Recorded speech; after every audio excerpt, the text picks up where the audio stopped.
let's look at the last couple of plays of the game two in the series between Minnesota and Dallas.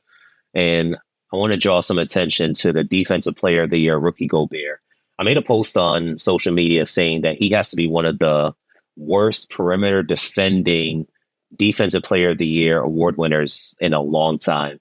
I truthfully say that because I feel like he's a liability out there. Just watching the game, watching how things unfold, it's like Dallas is looking for him. So let's look at the last couple of plays. Let me know what you guys think.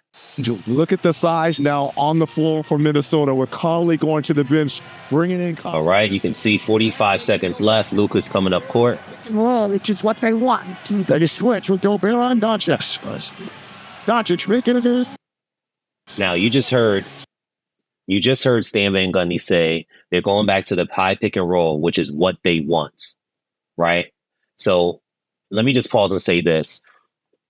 A good defender is always going to force an offensive player to do what the defender wants them to do, right? So if your propensities are to go right, or if you like to dribble left and pull up, a good defender knows how to put you in positions to take those options away from you. And in the same way, a good offensive player, they're going to do what they want to do. They try to manipulate the defender to do what they want them to do. So offense and defense, I always tell the kids that I coach this all the time. You're literally fighting for space and you're fighting for who can impose their will. Again, a good defender, they want to take away what the offensive player wants to do. Now, you hear Jeff Van Gundy in this soundbite. He is saying that they are trying to get Rudy Gobert in the pick and roll. So what you see right now, you'll see Luka at the top of the key. And a lot of teams call this like a horn set or a double screen action. All right. So let's play and watch what happens. Already pick and roll, which is what they want. So now the play happens. Dallas gets the matchup that they want. They get Rudy Gobert guarding Luka, and Derek Lively is diving right to the front of the rim and taking Jaden McDaniels with him.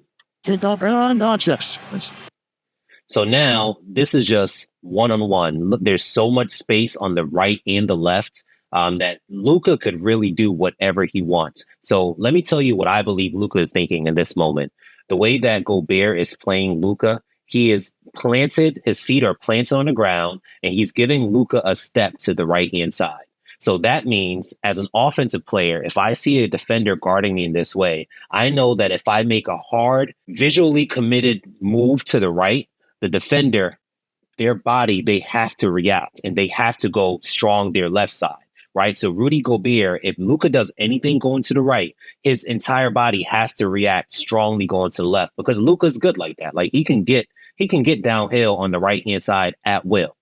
So to start off, he's in a horrible position. He's forcing Luka in one way. And by the way, you see Kyle Anderson at the top of the key kind of shading, but there's too much space between Luka and Kyle. And then also there's too much space between Kyle and Derek Jones shooting for three.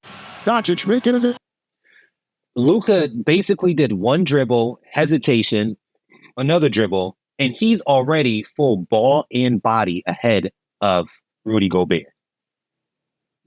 Do you guys see that? He's already ball and body ahead of Rudy Gobert. And now what Luka's going to do, he's going to do something that all great offensive players, especially guards, know how to do.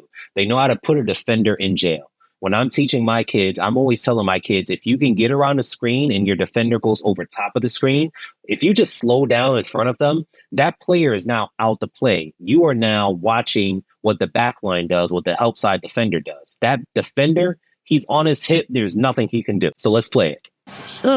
He has Rudy on his hip. He goes to the basket. Rudy's priority now, because Naz Reid did the right thing to step up, Rudy is now running to the baseline to try to stop a lob, which, by the way, they've been doing all game long, to Lively on the baseline. Now, Luka gets a shot. It's a contested shot, but this is a shot that he wants. Like when we talk about offensive players getting to your spots, this is a spot that he wants to get to. So in his mind, Rudy Gobert, he's like out to play. This is Luka's shot. He missed the shot, but this is the shot that he wanted to get. If I'm an offensive player and I had that opportunity, I can say to myself like that was a really good possession. I'll take that again all day long. Shots up, shots miss, good rebound by Kyle Anderson. Now they come up court. Now I want to show you why Rudy Gobert is also a liability on offense. So now, freeze it. Minnesota goes into a spread offense. Rudy Gobert is at the top. You see Anthony Edwards dribbling the ball, kind of getting himself ready, looking at the game clock. 22 seconds left. They're up by 2, so they don't need to go too fast. They don't need to force. And I want to show you what happens when Rudy Gobert is the offensive big that's in the action to set the screen, right? I want to show you what happens. 8-second differential. So Rudy now comes up to set the screen. He doesn't really set it. He kind of does a fake brush and he dives back to the basket.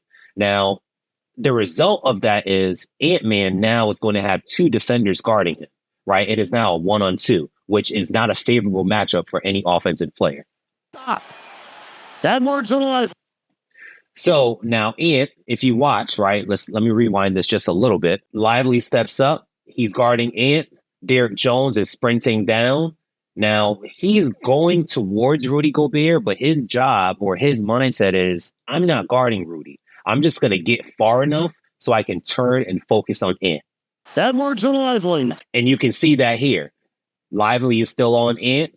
Derek Jones gets down and he turns. Rudy is basically wide open in the paint, but he's not putting himself in the right dunker spot to get a lob for an easy putback. He's kind of in the way right now. Now, this play is unfortunate because I just believe Ant made the wrong call. He had Naz Reid in the corner and Kyle Anderson is there. And this is a great situation if you're an offensive player, where if you had to pass, you have an offensive player that is there to set a screen, and then you have a recipient of a pass for a wide open shot. Now, with all that said, I believe this is Ant's shot, right? Like this is 1-2 dribbles, middle of the court. No one is in front of you. Dude, you raise up and shoot that. But I understand what he did. Don't think I would have made that same decision, but I get it. That word's liveliness. Now, if you watch, now this is something that I didn't see a lot of people talk about. If you watch Kyle Anderson, he is actually pointing to Naz Reid. So Kyle is already setting himself up to set that screen for Naz Reid so he gets a wide open shot. Naz is there. Now, I think Naz just instinctually tried to move into Ant's line of sight, but realistically, he was wide open, and they were going to guarantee that with a Kyle Anderson screen on whoever came up.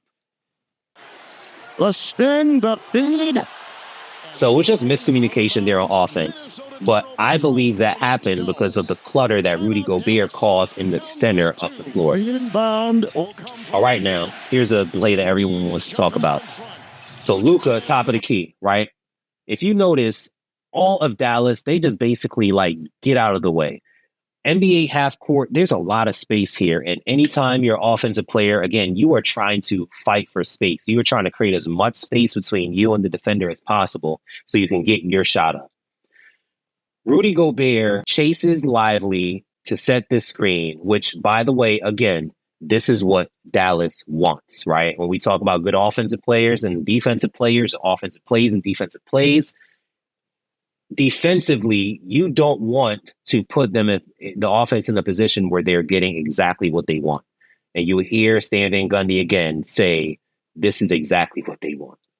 Down by 2. There's the switch. Go Bills. Reggie Miller. Now, Yeah, please. all right, I'm going to run this back just a little bit so you can see. There's the switch. There's a switch. Rudy is overcommitting. Every time Luka switches direction, goes right or left, Rudy is going hard right, hard left. Like he is giving it his all. And if I'm an offensive player and I can just bounce and bob with the ball and I can see you like committing 100% either way, I already know there's nothing you can do. Like I already know that I got you. No matter what way I decide to go, I can stop on a dime, I can step back, or I can just easily cross over to mix you up.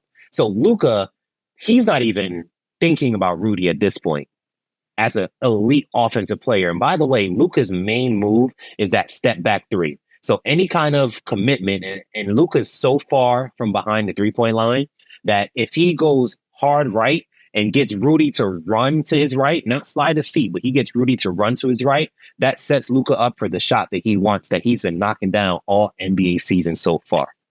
News up here. Doncic. Get out, guys. Easy shot. That's an easy shot. And I want to show you how much space Luka created with this shot. Look at Rudy, right? He commits hard left. Luka goes downhill right.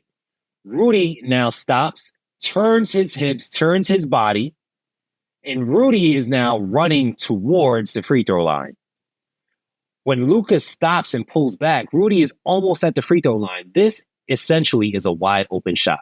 By the time Luka raises up, he doesn't even see Rudy Gobert. He's not blocking the shot. He's not contesting the shot. He just literally is a person with his hands up. That as an elite offensive player, you don't even see.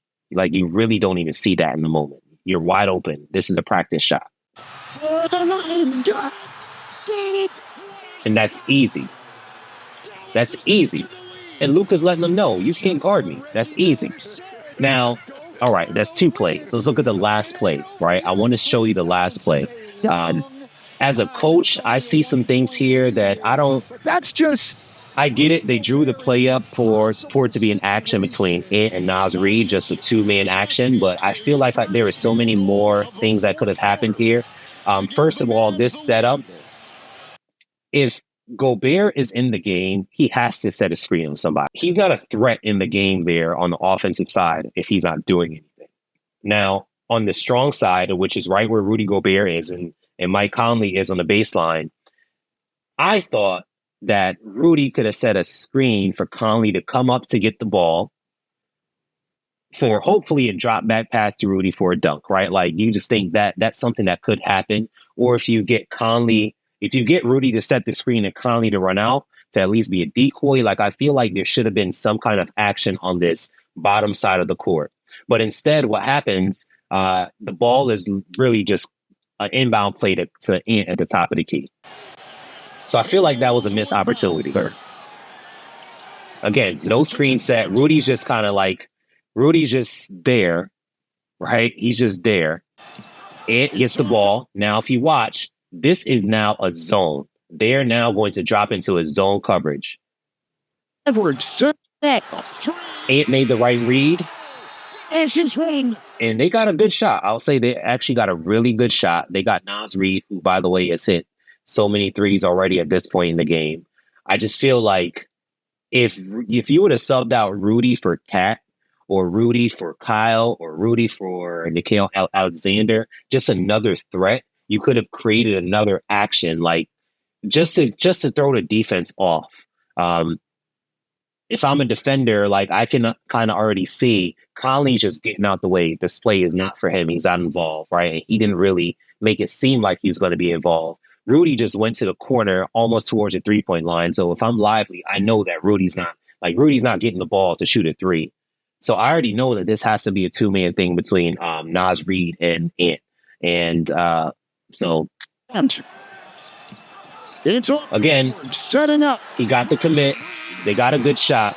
But in this situation, down by one, I don't know if I'm looking to hoist a three to win the game. So for all those reasons and more, I believe that Rudy Gobert is not the defensive player of the year. Rudy has a tough time staying in front of people, especially guarding on the perimeter. And we know that the NBA is basically pick and roll offense every single play down court. Now, if Rudy was playing against a team that had a traditional big man where you drop the ball into the paint and they're going back to the basket. Now, Rudy, he can guard back to the basket. He's an awesome help side defender. He's an awesome weak side defender.